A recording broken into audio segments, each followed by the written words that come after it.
பண்ணுங்க.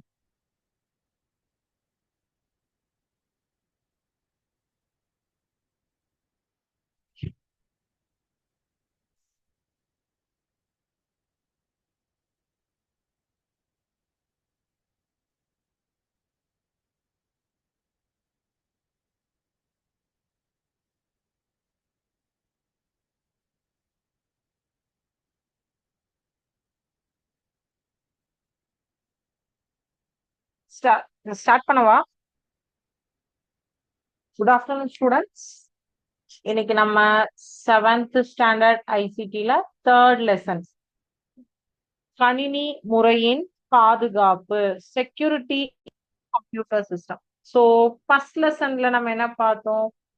கம்ப்யூட்டரை வந்து எப்படி நம்ம பார்ட்ஸ் எல்லாம் என்னென்ன இருக்கு, கம்ப்யூட்டர் அப்படின்னா அதுல என்னென்ன பார்ட்ஸ், ஒரு கணினி மானிட்டர், கீபோர்டு அப்படிங்கிற அந்த இது சென்ட்ரல் ப்ராசஸிங் யூனிட், மைய முறை வழி அலகு, அதனுடைய முக்கியத்துவம் என்ன, ஒரு கணினி இயங்குவதற்காக அந்த சிபியு அப்படிங்கிற யூனிட் இருந்தாதான் நம்மளுடைய மெயினா வந்து கம்ப்யூட்டர் ஆனது வேலை செய்ய முடியும் அப்படிங்கிறத ஃபர்ஸ்ட் பாடத்துல பார்த்தோம்.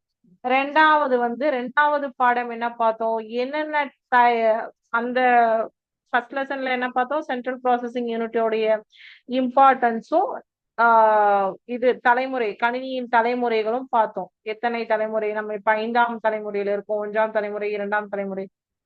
ரெண்டாவது லெசன் ஆப்ரேட்டிங் சிஸ்டம். ஆப்ரேட்டிங் சிஸ்டம்ல நீங்க என்ன பாத்தீங்கன்னா, ஃபார் எக்ஸாம்பிள் நமக்கு வந்து இப்ப மொபைல் போன்ஸ்ல தெரியும் நல்லாவே, Android mobile, apple, normal iPhone, இல்ல வந்து இந்த 1111 நார்மல் போன், அந்த மாதிரி ஒவ்வொரு மொபைல்லையும் என்ன சிஸ்டம் வந்து யூஸ் பண்ணிட்டு இருக்காங்க, அத மாதிரி நம்ம கம்ப்யூட்டர்ல என்னென்ன ஓஎஸ் இருக்கு, ஆப்ரேட்டிங் சிஸ்டம்ஸ்ல என்னென்ன இருக்கு, அதுக்கப்புறம் வந்து ஃபைல்ஸ் அண்ட் ஃபோல்டர்ஸ் என்னென்ன இருக்கு, எப்படி இருக்கு, அப்படி எங்க கிரியேட் பண்ணுவோம், அதனுடைய இம்பார்ட்டன்ஸ் என்ன அப்படிங்கிறது முதல் பாடத்திலையும் 2வது பாடத்திலையும் பார்த்தோம்.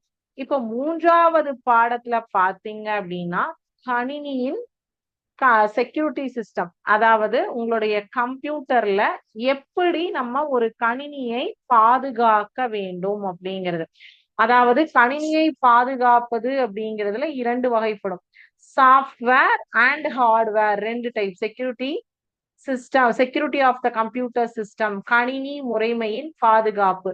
இந்த கணினி முறைமையின் பாதுகாப்பு வந்து 2 வகைப்படும். வன்பொருள் பாதுகாப்பு மற்றும் மென்பொருள் பாதுகாப்பு, ஹார்ட்வேர் அண்ட் சாஃப்ட்வேர். வன்பொருள் பாதுகாப்புனா என்னென்ன பாதுகாக்கிறதுனா என்ன, நம்ம கம்ப்யூட்டர் எப்பவுமே வந்து நம்ம கூடவே வச்சுக்கணுமா, நம்ம கூடவே வச்சு நம்ம பேக்லயே பேக் பண்ணி கொண்டு வர முடியுமா? கிடையாது. வன்பொருள் பாதுகாப்பு அப்படின்னா hardware security system and software security system, 2 types. Okay, இதுல வந்து இதுதான் கணினி முறைமையின் பாதுகாப்பு அப்படி சொல்லுவோம். First hardware security system and software security system. இப்போ உங்களுக்கு நான் வந்து ஒரு மடிக்கணினி காட்டுறேன், சரிங்களா? உங்களுடைய மானிட்டர்ல இது ஒரு மடிக்கணினி. இப்ப இந்த மடிக்கணினியானது இது லேப்டாப் அப்படின்னு சொல்லுவோம். சோ இப்ப இந்த லேப்டாப் வந்து இந்த ஹார்ட்வேர் அப்படிங்கிறது நம்மளால தொட்டு உணரக்கூடிய பொருள் தான் வந்து கணினியில ஹார்ட்வேர் அப்படின்னு சொல்லுவோம். நம்மளால பார்க்கவும் முடியும், அதனுடைய டச் அண்ட் ஃபீல் வந்து நம்மளால பண்ண முடியும். அததான் வந்து வன்பொருள்கள். அந்த வன்பொருள்களை எவ்வாறு பாதுகாப்பது, ஹார்ட்வேர். அதே மென்பொருளால பார்க்க முடியும், சிலத பார்க்க முடியும், ஒரு சிலத பார்க்க முடியாது, பட் தொட்டு உணர முடியாது. வன்பொருளுக்கும் மென்பொருளுக்கும் உள்ள வித்தியாசம், difference between hardware and software என்னன்னு பாத்தீங்கன்னா, ஹார்ட்வேர் வந்து டச் அண்ட் ஃபீல் கொடுக்கும், சாஃப்ட்வேர் வந்து டச் அண்ட் ஃபீல் கொடுக்காது. ஸோ அப்போ அந்த டிஃபரன்ஸ், ஹார்ட்வேரை எப்படி ஹேண்டில் பண்ணும், சாஃப்ட்வேர் எப்படி ஹேண்டில் பண்ணணும் அப்படிங்கிறது நமக்கு தெரியணும். ஸோ இந்த ஹார்ட்வேர் ஒவ்வொன்றுத்துக்குமே வடிவம் உள்ளது. ஸோ கணினி இதுக்கு வந்து நிச்சயமா ஒரு ஷேப்ஸ் இருக்கு. அதே மாதிரி வெளியில நம்ம இப்ப ஹார்ட்வேர் வந்து வெளியில பாக்குறது மட்டும் இல்லாம சிஸ்டம் யூனிட்லயும் வன்பொருள்கள் ஹார்ட்வேர்ஸ் இருக்கு. சிஸ்டம் யூனிட்னா முறைமை அலகு. முறைமை அலகுலையும் உங்களுக்கு ஹார்ட்வேர்ஸ் வந்து யூஸ் பண்ணுவாங்க. ஸோ இப்ப இது ஒரு மடிக்கணினி. இதை நான் ஓபன் பண்ணேன்னா இந்த இடத்துல தெரிவிப்பி என்ன சொல்லுவோம், தெரிவிப்பி அப்படின்னு சொல்லுவோம். மானிட்டரை தெரிவிப்பி அப்படின்னு சொல்லுவோம். இந்த மானிட்டர் ஆனது தெரிவிப்பி. இப்படி வந்து கையில வந்து டச் பண்ணக்கூடாது. ஓகே, அதுதான் வந்து ஹார்ட்வேரை வந்து எப்படி சேஃபா பாதுகாக்கணும் அப்படின்னா நீங்க வந்து டச். இது வந்து கீபோர்டு சாவி பலகை. மானிட்டர், கீபோர்டு, சுட்டி. இதுதான் வந்து சுட்டி.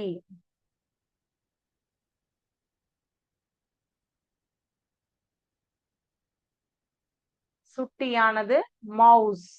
அது இல்லாம உங்களுடைய வன்பொருட்கள் என்னென்னலாம் இருக்கு அப்படின்னா பவர் சப்ளை, இதுக்கு சார்ஜ் போடுறது. அதுக்கப்புறம் வந்து இது கம்ப்யூட்டர், இதுக்குள்ள வந்து ஒரு கூலிங் ஃபேன் இருக்கும், குளிர்த்தும் விசிறி, வன்வட்டு, ஹார்ட் டிஸ்க். நான் லாஸ்ட் கிளாஸ்ல ஹார்ட் டிஸ்க் இதெல்லாம் காமிச்சேன். அதே மாதிரி இதனுடைய பேக் சைட்ல ரேம் இருக்கும். மைய முறை வழி அலகு சிபியு, சென்ட்ரல் ப்ராசஸிங் யூனிட். அது வந்து சிஸ்டம்ல இருக்கும். கணினியில, மடிக்கணினியில இந்த பேக் சைட்ல பேட்டரி போற இடத்துல இருக்கும். அதுக்கப்புறம் அதுக்குள்ள இருக்கிற தாய் பலகை, மதர் போர்டு, அப்புறம் டிவிடி டிரைவு, இதெல்லாமே வந்து வெளியே பார்க்கக்கூடிய சில வன்பொருள்கள்.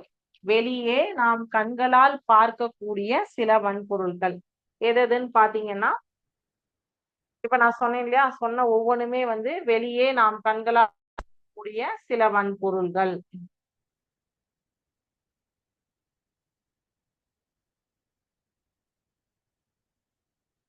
ஒண்ணு சொல்றேன்.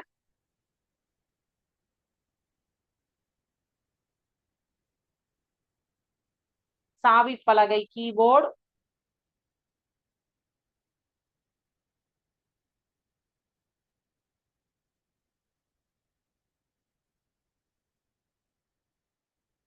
Mouse, monitor, cooling fan, CPU, power cable,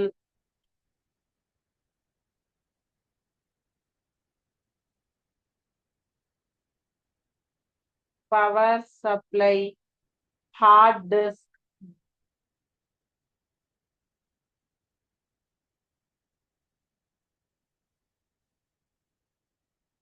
hard disk அப்படின்னா வன்வட்டு அப்படின்னு சொல்லுவோம். தமிழ்ல வந்து ஹார்ட் டிஸ்க் வந்து வன்வட்டு அப்படின்னு சொல்லுவோம். ஓகேவா?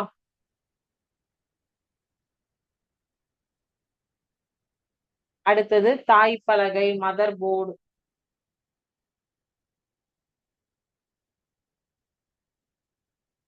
மதர் போர்டு, ரேம், எவ்வளவு ரேம் இருக்கு சிஸ்டம்ல. அப்புறம் வந்து DVD drive, DVD drive. So இதெல்லாம் வந்து நம்ம கண்களால் பார்க்கக்கூடிய சில வன்பொருள்கள். Keyboard, mouse, monitor, CW. ஓகேவா? Cooling fan, CPU, power supply, hard disk, motherboard, RAM, DVD drive. இதெல்லாம் வந்து நம்ம கண்களால பார்க்கக்கூடிய சில வன்பொருட்கள். சோ இந்த வன்பொருள்களின் பாதுகாப்பு அச்சுறுத்தல் ஏற்படுத்தத்தக்க சந்தர்ப்பங்கள். இந்த வன்பொருள்களுக்கு பாசிபிள் ஹார்ட்வேர் செக்யூரிட்டி இஷ்யூஸ், என்னென்ன இஷ்யூஸ் வரலாம் அப்படின்னு பாத்தீங்கன்னா, கணினியின் வன்பொருள்களுக்கு சேதம் ஏற்படத்தக்க முக்கிய சந்தர்ப்பங்கள் என்னென்னவா இருக்கும்னா, உயர் மின்னோட்டம், பவர் சப்ளை ஹை வோல்டேஜ்ல இருந்ததுன்னா ஃபர்ஸ்ட் பாயிண்ட் வந்து உயர் மின்னோட்டம், high voltage of power supply. ரெண்டாவது, கணினி வன்பொருள்களின் மீது தூசி படிவதன் மூலமும் பூச்சி தொல்லை மூலமும். இப்போ லேப்டாப்பை நான் கையால வந்து ஸ்கிரீனை, இப்போ நீங்க வந்து யூஸ் பண்ணிட்டு இருக்கீங்க, லேப்டாப் யூஸ் பண்றீங்களோ, கம்ப்யூட்டர் யூஸ் பண்றீங்களோ, யூஸ் பண்ணும்போது அந்த மானிட்டரை போய் கையால டக்குன்னு டச் பண்ணிட, கணினி ரன்னிங் கண்டிஷன்ல இருக்கும்போது டச் பண்ணக்கூடாது. டச் பண்ணீங்கன்னா சப்போஸ் நம்ம கையில இருக்கிற ஆப்ஜெக்ட் ஏதாவது வேகமா பட்டுருதுன்னா மானிட்டர் முடிஞ்சு, டிஸ்பிளே போயிடும். நம்மளுடைய எப்படி மொபைல் டிஸ்பிளே கீழே போட்டா விழுந்து போகுமோ அந்த மாதிரி கம்ப்யூட்டருடைய டிஸ்பிளே ஆனது போயிடும். சரிங்களா? சோ அதே மாதிரி உயர் மின்னோட்டம் ஹை வோல்டேஜ் கொடுத்தீங்கன்னா அது வந்து டக்குன்னு வந்து கிராஷ் ஆகும். அடுத்தது வன்பொருட்களின் மீது தூசி படிவது பூச்சி தொல்லை. அந்த எப்பவுமே மானிட்டர், கீபோர்டு, சிபியு எல்லாமே கிளீனா வச்சிருக்கணும். சோ கிளீனா இல்ல, அது மேல தூசியோ இல்ல ஏதாவது பூச்சி ஏதாவது உள்ள போயிட்டாலோ அது வந்து போயிடும், வேஸ்ட் ஆயிடும். அதுக்கப்புறம் அதை வந்து ரிப்பேரிங் காஸ்ட் வந்து ரொம்ப ஜாஸ்தியா இருக்கும். அதே மாதிரி வேற யாராவது தெஃப்ட் திருடர்கள் மூலம் வந்து போகிறதுக்கான வாய்ப்பு ஜாஸ்தியா இருக்கு.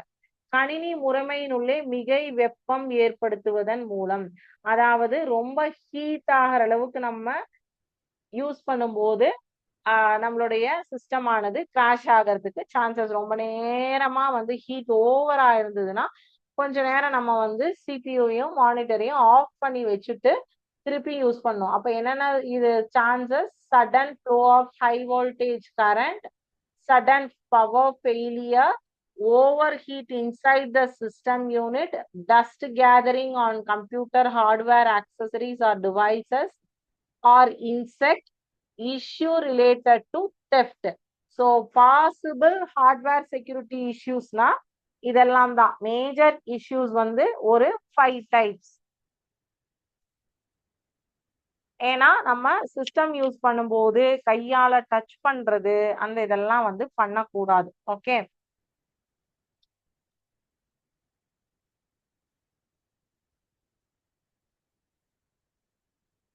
sudden flow of high voltage.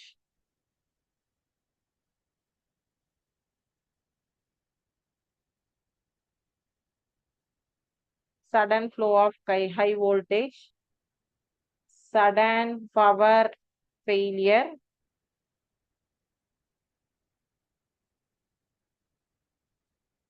overheat inside the system unit. இது உங்களுக்கு 1 மார்க்லயும் வரும், 2 மார்க்ஸ்லயும் வரும். overheat inside system unit, dust gathering, தூசு படிவதன் மூலம். டஸ்ட் கேதரிங்னா தூசு படிவதன் மூலம் அல்லது பூச்சிக்கொல்லிகளால். Dust gathering or insects on computers, insects on devices.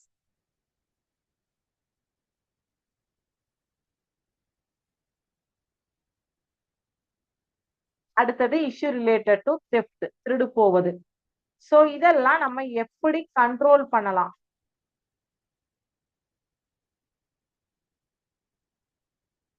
இதெல்லாம் நம்ம எப்படி கண்ட்ரோல் பண்ண முடியும்? Main problems, main ways that cause damage the hardware device.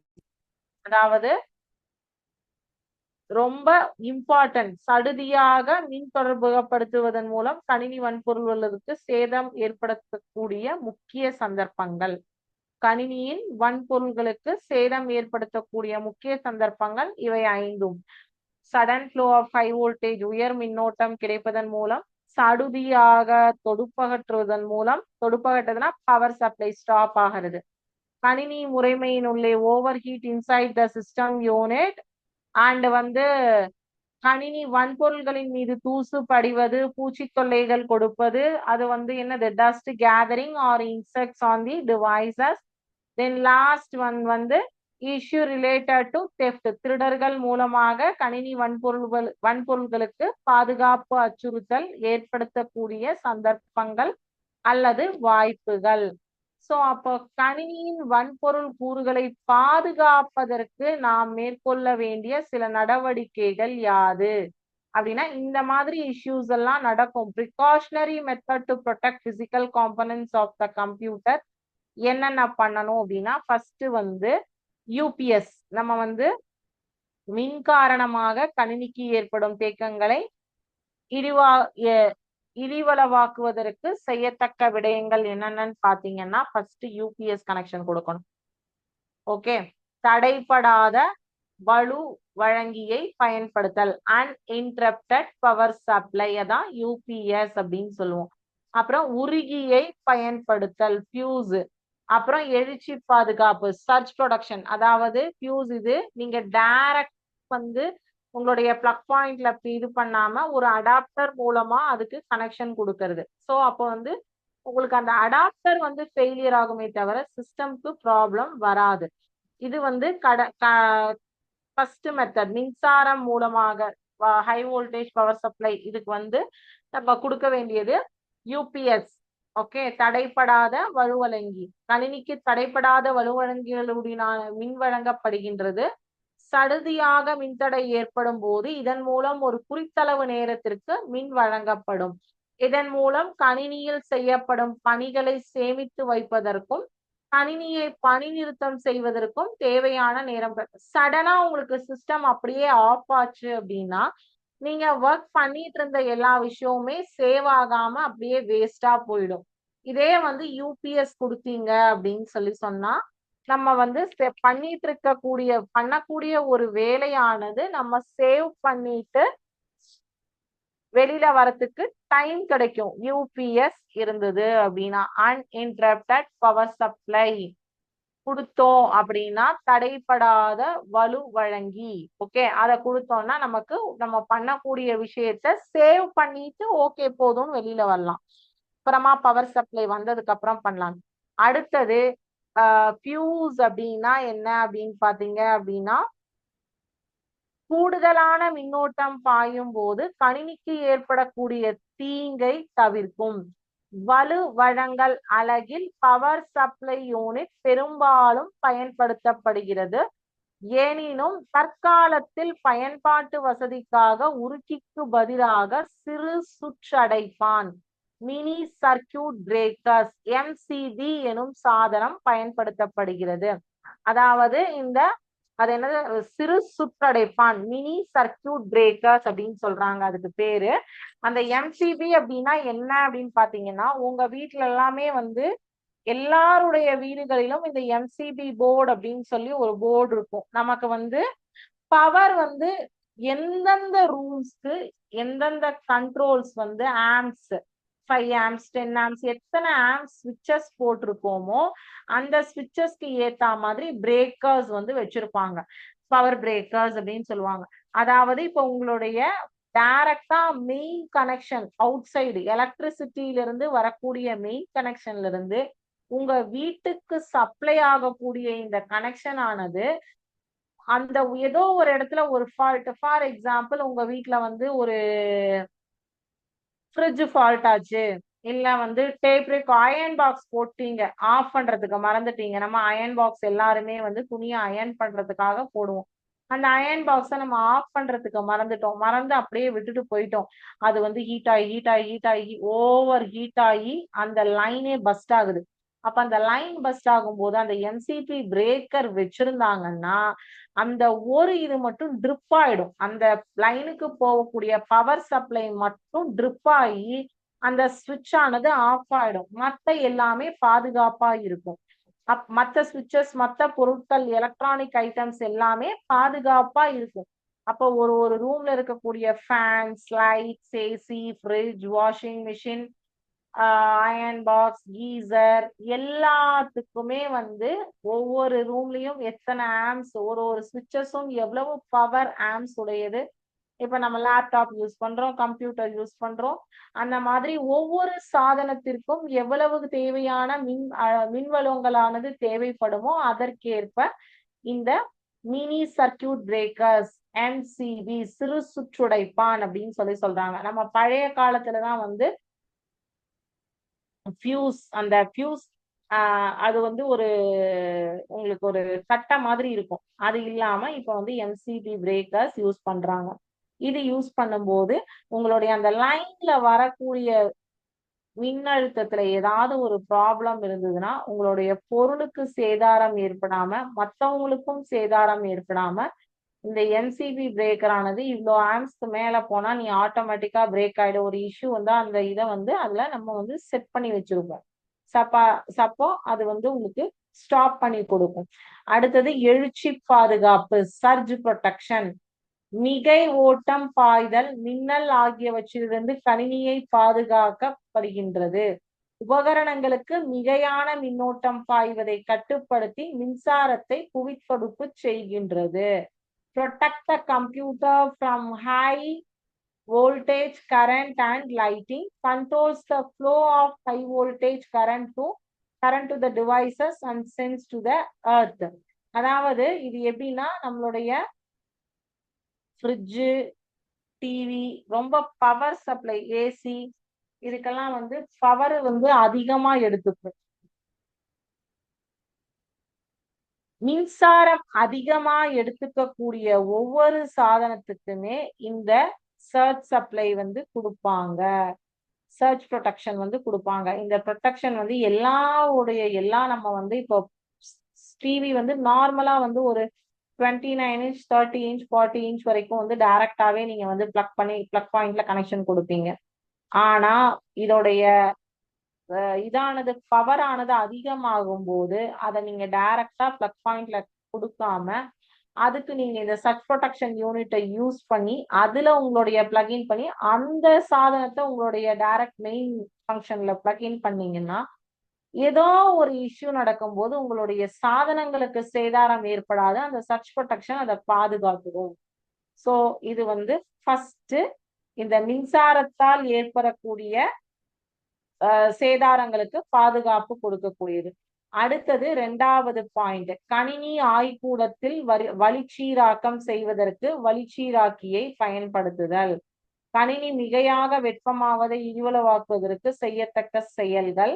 கணினியில் மிகையாக வெப்பமாகும் சாதனங்களின் மீது குளுத்தும் விசிறியை பொருத்துதல். அதாவது fix cooling fans on devices which get heated highly inside the devices. Cooling fans வந்து நம்ம போடுறது இந்த over heat inside system unit இருக்கு இல்லையா, அந்த ஓவர் ஹீட்டை கண்ட்ரோல் பண்றதுக்கு கூலிங் ஃபேன்ஸ் வந்து இன்சைட் த சிஸ்டம் ஃபிக்ஸ் பண்ணினா ஓவர் ஹீட் வந்து கண்ட்ரோல் பண்ண முடியும். அடுத்தது steps that can be taken to protect the computer from physical harm. பௌதிக சேதங்களிலிருந்து கணினியை பாதுகாப்பதற்கு செய்யத்தக்க செயல்கள். தூசி படிதல், மிகையான ஈரலிப்பு, பூச்சி தொல்லை போன்ற பௌதிக சேதங்களிலிருந்து பாதுகாப்பதற்காக கணினி ஆய்கூடத்தை துப்புரவாக வைத்திருத்தல் சிறந்த தீர்வாகும். அதற்காக நாம் பின்பற்றத்தக்க விஷயங்களை பின்வருமாறு காணலாம். It is essential to keep the computer laboratory clean and tidy in order to protect it from physical harm such as dust gathering, high moisture and insect. For that, some steps that we can follow can be shown as below. என்னென்ன பண்ணலாம் அப்படின்னா, நம்ம வந்து பௌதிக சேதம் அப்படின்னா நம்மளால வந்து இந்த லேப்ல எடுத்துட்டு போய் எதையாவது ஈட்டபிள் ஐட்டம் சாப்பிடுறோம், இல்ல வாட்டர் கேன் எடுத்துட்டு போறோம், தண்ணிய குடிக்கிறோம், அங்க சாப்பிட்டுட்டு எதையாவது ஒண்ணு போட்டு வச்சோம்னா என்ன வரும்? எலி வரும், வேற ஏதாவது எறும்பு வரும், மற்ற பூச்சிகள்லாம். ஈட்டபிள் ஐட்டம்ஸ் எங்க இருக்கோ அங்கதான் வந்து இந்த எலி, எறும்பு இதெல்லாம் வரும். ஓகே, எந்த ஐட்டம்ஸ் வந்தாலும் உங்களுடைய கீபோர்டுக்குள்ளேயோ மானிட்டருக்குள்ளேயோ போயிடுச்சுன்னா அது வந்து அவ்வளவுதான், மொத்தமா லாக். அதே மாதிரி உங்களோட ஆய்கூடம் லேபை வந்து ரொம்ப கிளீன் அண்ட் டைடியா வச்சிருக்கணும். நீங்க லேபுக்குள்ள என்டர் ஆகும் போது ஸ்லிப்பர்ஸ் யூஸ் பண்ணக்கூடாது, செருப்பு அல்லது ஷூ வந்து யூஸ் பண்ணவே கூடாது. வெளியிலேயே, ஏன்னா நம்ம ஒவ்வொரு இடங்கள்ல இருந்து வரோம், பல்வேறு இடங்களில் இருந்து ஒரு இடத்துக்கு போகும்போது அந்த லேப் வந்து உங்களுக்கு ஃபுல்லா ஏசி போட்டு கிளீன் பண்ணி கிளீனா அப்படி பின் டிராப் சைலண்ட்ல இருக்கும் லேப், கம்ப்யூட்டர் லேப். அந்த இடத்துல நீங்க செருப்பு எங்கெங்கயோ யூஸ் பண்ணிட்டு போன ஷூவை எல்லாம் கொண்டு போய் போடும்போது அங்க ஃபுல்லா டஸ்ட். உங்க கால்ல இருக்கிற டஸ்ட் என்ன ஆகும்? அந்த ஏசி காத்துல அப்படியே வந்து பரவி பரவி சிஸ்டம் யூனிட்ஸ்குள்ள எல்லாம் போயிடும். ஸோ அப்ப வந்து அது பண்ணவே கூடாது. எப்பவுமே லேபுக்குள்ள சிஸ்டம் இதை எடுத்துட்டு போகவே கூடாது. அப்புறம் ஏர் கண்டிஷனர் எப்பெல்லாம் வந்து உங்களுக்கு மோஸ்ட்லி லேப்ல ஃபேன்ஸ் வந்து யூஸ் பண்ணக்கூடாது, ஏசி தான் யூஸ் பண்ணணும். ஓகே. சோ வளிச்சீராக்கியை பயன்படுத்துவோம், ஆய்க்கூடத்தை துப்புரவாக வைத்திருப்போம், பாதணிகள் இல்லாது பிரவேசிப்போம், ஆய்க்கூடத்தில் உணவையும் பானத்தையும் தவிர்ப்போம், ஈரலிப்பில்லாமல் வைத்திருப்போம், பூச்சிகள் எலிகள் போன்ற விலங்குகள் ஆய்க்கூடத்திற்குள்ளே புகுவதை தடுப்போம். அதாவது ஈரலிப்பில்லாமல் வைத்திருப்போம் அப்படிங்கிறது வந்து தண்ணி இந்த இதெல்லாத்தையும் குடிச்சிட்டு மாய்ஸ்சர் ஏதாவது வந்து வெட் பண்ணாம என்னத்தையாவது ஜூஸோ வாட்டரோ எதுவுமே லேபுக்குள்ள எடுத்துட்டு போக கூடாது. பாதணிகளை கழற்றிய பின் ஆய்க்கூடத்தினுள்ளே பிரவேசிப்பதன் மூலம் ஆய்க்கூடத்தினுள்ளே மணல் தூசி ஆகியன இல்லாத ஒரு சூழலை பேணலாம். By entering the lab without footwear, the computer lab can be kept free of sand and dust. நம்ம ஷூஸ் அண்ட் செப்பல்ஸ் வெளியில ரிமூவ் பண்ணிட்டு போறதுனால லேப்ல டஸ்ட் இல்லாம பாதுகாக்க முடியும். First one. Okay. Dust gathering and insects. ஆய்க்கூடத்தில் உள்ள எல்லா கணினிகளையும் 3 மாதங்களுக்கு ஒரு தடவை சுத்தப்படுத்துவதன் மூலம் கணினிகளின் சுற்றுகளின் மீது தூசி போன்றன படிவதை தடுக்கலாம். Dust gathering on computer circuits can be prevented by cleaning all the computers in the lab at least once in every 3 months. நம்மளுடைய CPU, monitor, keyboard, mouse, wires, cables, chargers, power supply, அந்த ports எல்லாத்தையுமே, UPS unit எல்லாத்தையுமே 3 monthsக்கு ஒரு தடவை complete clean பண்ணணும். அதுக்குன்னு ஒரு solution இருக்கும். அந்த சொல்யூஷனை யூஸ் பண்ணி நம்ம வந்து கிளீன் பண்ணோம் அப்படின்னா எல்லா கம்ப்யூட்டரும் கிளீனா இருக்கும். டெய்லியுமே கூட நம்ம வந்து லேபுக்குள்ள போகும்போது நம்ம ஹேண்ட்ஸ் எல்லாம் வாஷ் பண்ணிட்டு தான் யூஸ் பண்ணணும். டே போய் நீங்க சாப்பிட்டு வச்சுட்டு என்னத்தையாவது சாப்பிட்டுட்டு போய் கீபோர்ட்ல போய் தட்டுறது, மவுஸ்ல போய் தட்டுறது இதெல்லாம் பண்ணக்கூடாது. அடுத்தது, ஆய்க்கூடத்தில் உணவு உட்கொள்வதை தவிர்த்தல் வேண்டும். ஏனெனில் தரையில் விழுந்த உணவு துணிக்கைகளை நோக்கி எறும்புகள், பூச்சிகள் ஆகியன கவரப்படலாம். Taking food in the lab can attract insects like ants and the food particles fallen on the ground. பூச்சி, எறும்பு இதெல்லாமே வரும். இதுல ஏதாவது ஒண்ணு போய் நம்மளுடைய சிபியூலயோ மானிட்டர்லயோ மாட்டிடுச்சுன்னா அது வந்து வேலை பார்க்காத ஒழுங்கா பிரச்சனை பண்ணும். அடுத்தது, ஆய்க்கூடத்தில் ஈரலிப்பை தவிர்த்தல் வேண்டும். ஏனெனில் இதன் மூலம் குறுஞ்சுற்று ஆகலாம். ஷார்ட் சர்க்கியூட் நடக்கும். தண்ணி எல்லாம் யூஸ் பண்ணீங்கன்னா மாய்ஸ்டர் இந்த laboratory may cause the short circuit. குறுஞ்சுற்று அப்படின்னு சொல்றாங்க இல்லையா, அதான் ஷார்ட் சர்க்கியூட் அப்படின்னு சொல்லுவாங்க. தண்ணிய கொண்டு போய் கீபோர்ட்லயோ சிபியூலயோ எல்லாம் ஊத்தினீங்கன்னு வச்சுக்கோங்க, டப்புன்னு ஷார்ட் சர்க்கியூட் அடிக்கும். அப்போ வாட்டர், ஜூஸ் எதுவுமே லேபுக்குள்ள எந்த ஒரு ஈட்டபிள்ஸும் எடுத்துட்டு போக கூடாது. ஸோ ஹார்ட்வேருக்கு என்னென்ன ப்ராப்ளம்ஸ் வரும், அதை எப்படி ப்ரொடெக்ட் பண்ணலாம் அப்படிங்கிறது இப்போ பார்த்தோம். 3 ஸ்டெப்ஸ். 4வது step, that can be protected to protect from the theft. திருடர்களிடமிருந்து பாதுகாப்பு செய்யத்தக்க செயல்கள் வந்து கணினி ஆய்க்கூடத்தில் கதவுகளையும் ஜன்னல்களையும் நன்றாக பூட்டி வைத்தல் வேண்டும். சுற்றின் முறைமை அலகை பூட்டி வைத்தல் வேண்டும். மூடிய சுற்று தொலைக்காட்சி கேமராவை பயன்படுத்துதல் வேண்டும். என்னென்ன சொல்லியிருக்காங்க? theft பாதுகாக்கிறதுக்கு doors and windows of the laboratory in such a way as to be locked properly and protecting system unit by locking it. System யூனிட்டையும் லாக் பண்ணலாம். அப்புறம் சிசிடிவி கேமரா வந்து போட்டு ப்ரொடெக்ட் பண்ணலாம். ஸோ ஃபர்ஸ்ட் இப்ப வந்து வன்பொருள் பாதுகாப்பது எப்படி, வன்பொருள் பாதுகாப்புக்கு அச்சுறுத்தல் ஏற்படக்கூடிய சந்தர்ப்பங்கள் பார்த்தோம். அதுக்கப்புறம் அதனை பாதுகாப்பது எப்படி என்று பார்த்தோம். ஸோ அச்சுறுத்தலும் பார்த்தாச்சு, பாதுகாத்தலும் பார்த்தாச்சு. பாதுகாத்தல் 4 ஸ்டெப்ஸ் எல்லாமே பார்த்து முடிச்சு. ஸோ இப்ப வன்பொருள் ஹார்ட்வேர் ஆனது ஓவர். அடுத்தது சாஃப்ட்வேர், மென்பொருள்கள் கூறுகளை பாதுகாப்பு. வன்பொருளானது முடிந்து விட்டது, மென்பொருளானது பார்க்க போறோம்.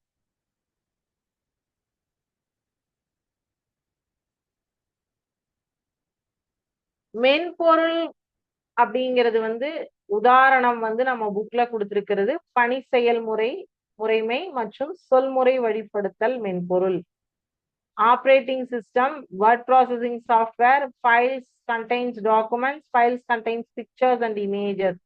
அதாவது உங்களுடைய பணி செயல்முறை சொல்முறை வழிப்படுத்தல் கொடுத்திருக்காங்க இல்லையா, இதுல உங்களுக்கு மேஜரா என்னன்னா ஓஎஸ் கரெக்ட் ஆகும், ஆப்ரேட்டிங் சிஸ்டம் வந்து கரெக்ட் ஆகும்.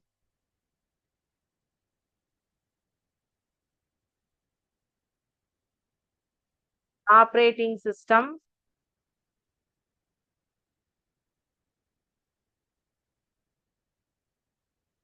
word processing software, files containing documents, pictures, images.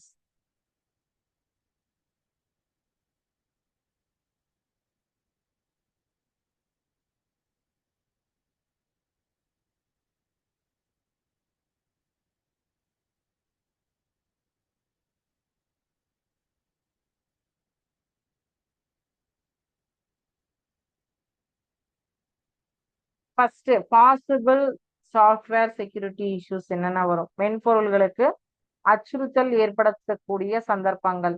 ஒண்ணு வந்து இயற்கை அனர்த்தங்கள், பயங்கர தொல்லைகள், அப்புறம் வந்து உத்தரவின்றிய பிரவேசங்கள், அப்புறம் வந்து தற்போக்காக கோப்புகளை அழிப்பது அல்லது மேலெழுதுவது. அடுத்தது பிறல் பொருள்களின் தொழிற்பாடு, பணி செயல் முறைமையில் ஏற்படுத்த குழப்பம், சடுதி மின்தடை காரணம். ஸோ 6 டைப்ஸ் என்னென்னா unauthorized access, natural disaster, terrorist attack 1, unauthorized access, unexpected deletion of files or overwriting, threat of malware, complication in the operating system, sudden power failure. UPS போட்டிருந்தா கூட சம்டைம்ஸ் யூபிஎஸ்ல உங்களுக்கு பவர் சப்ளை திடீர்னு short circuit நடந்ததுன்னா, UPS உடைய இதுவுமே போயிடுச்சு அப்படின்னா இந்த சடன் பவர் ஃபெயிலியர் வந்து நடக்கும். யூபிஎஸ்ஸையும் தாண்டி ஏதாவது ஒரு இதுன்னா கண்டிப்பா வரும். என்னென்னா natural disasters,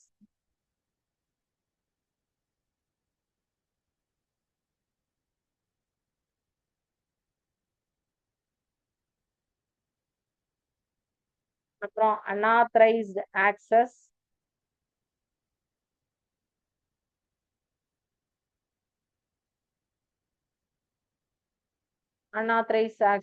unexpected deletion of file.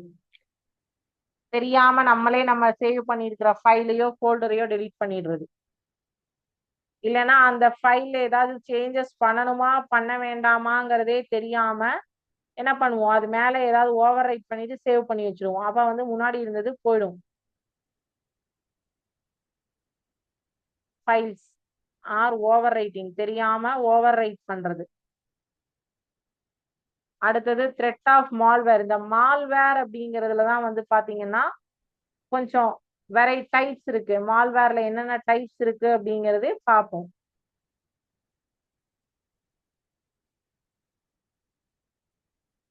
Thread of malware, complication in the OS. ஓஎஸ்னா ஆப்ரேட்டிங் சிஸ்டம்.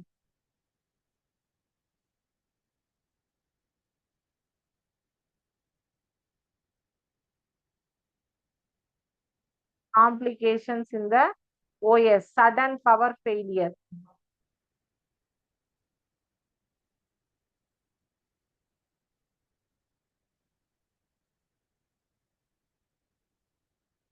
ஸோ இதெல்லாம் வந்து பாசிபிள் சாஃப்ட்வேர் செக்யூரிட்டி இஷ்யூஸ் வந்து ஓகேவா. பாசிபிள் ஆஃப் சாஃப்ட்வேர் செக்யூரிட்டி, மென்பொருளின் பாதுகாப்புக்கு அச்சுறுத்தத்தக்க செயல்கள் வந்து சந்தர்ப்பங்கள் அல்லது செயல்கள் வந்து இதெல்லாம் ஓகே. 6 வகை.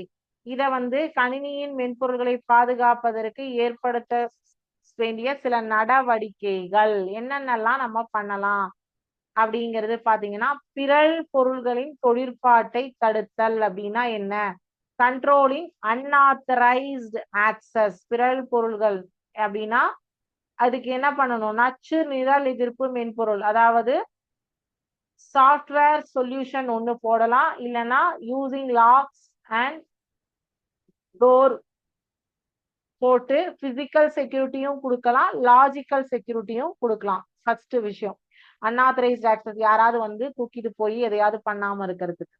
அடுத்தது ப்ரொடெக்ஷன் அகைன்ஸ்ட் மால்வேர்.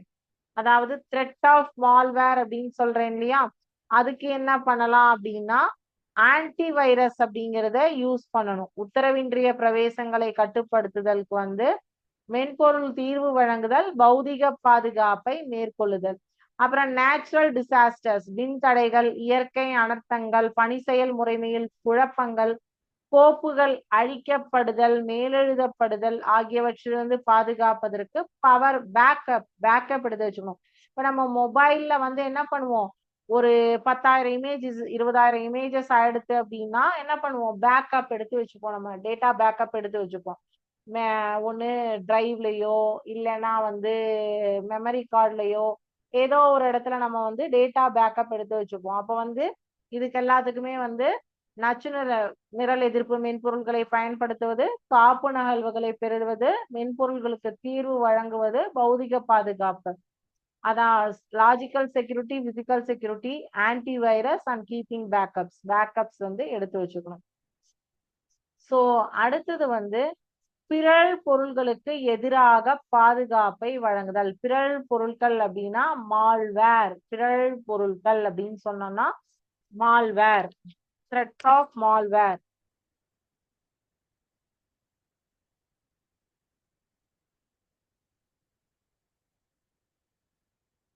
WARE இத வந்து பிறழ் பொருட்கள் அப்படின்னு சொல்லுவோம். மால்வேர்ஸ வந்து பிறழ் பொருட்கள் அப்படின்னு.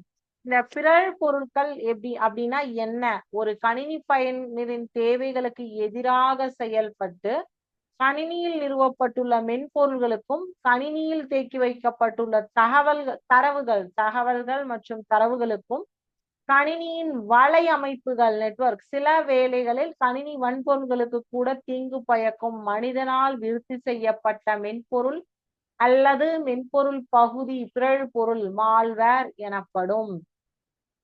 என்னன்னா software installed in the computer. Malware அப்படின்னா malicious software can be defined as any man-made software or part of a software that function against the requirements of the computer user and designed to effectually cause damages to software installed in the computer, data information stored in the computer network, and perhaps computer hardware devices as well. அதுல types of malware என்ற 4 வகை சொல்லியிருக்காங்க. Computer virus, computer worms, Trojan horse, spyware. Trojan horse கணினி நச்சு நிரல், கணினி வேம்கள், Trojan குதிரைகள், ஒற்றர் மென்பொருள். அதாவது நமக்கு கம்ப்யூட்டருக்குள்ள வேற யாரோடையோ memory card, pen drive, hard disk இதெல்லாம் யூஸ் பண்ணும்போது இதெல்லாம் நடக்கும். அதே மாதிரி ஆன்டிவைரஸ் போடலைன்னா இதெல்லாம் நடக்கும். அப்புறம் வந்து கம்ப்யூட்டர் வார்ம்ஸ் அப்படின்னு சொல்லுவாங்க. ஸோ இந்த விஷயங்கள் எல்லாம் வந்து உங்களுக்கு உங்களுடைய மென்பொருள் பாதுகாப்புக்கு வந்து கொஞ்சம் டஃபஸ்ட் டாஸ்க். ஸோ இதனுடைய கண்டினியூட்டி வந்து நெக்ஸ்ட் கிளாஸ்ல நம்ம பார்க்கலாம். ஸோ இன்னைக்கு இது வரைக்கும் பார்த்ததுல ஹார்ட்வேர் வந்து ஃபுல் அண்ட் ஃபுல் தரவா இருக்கீங்கன்னு நினைக்கிறேன். எந்த ஒரு டவுட்ஸும் இருக்காது. சாஃப்ட்வேர்லயுமே என்னென்ன இருக்கு அப்படிங்கிறது உங்களுக்கு வந்து இப்போ ஓரளவுக்கு ஒரு ஐடியா கிடைச்சிருக்கும். ஸோ அது போக உங்களுக்கு வந்து சாஃப்ட்வேர்ல இன்னும் பேலன்ஸ் என்ன இருக்குங்கிறத நம்ம நெக்ஸ்ட் கிளாஸ்ல பார்க்கலாம். ஓகேங்களா? ஸோ இன்னைக்கு இதோட இந்த கிளாஸ் நம்ம ஸ்டாப் பண்ணிக்கலாம். Thank you students.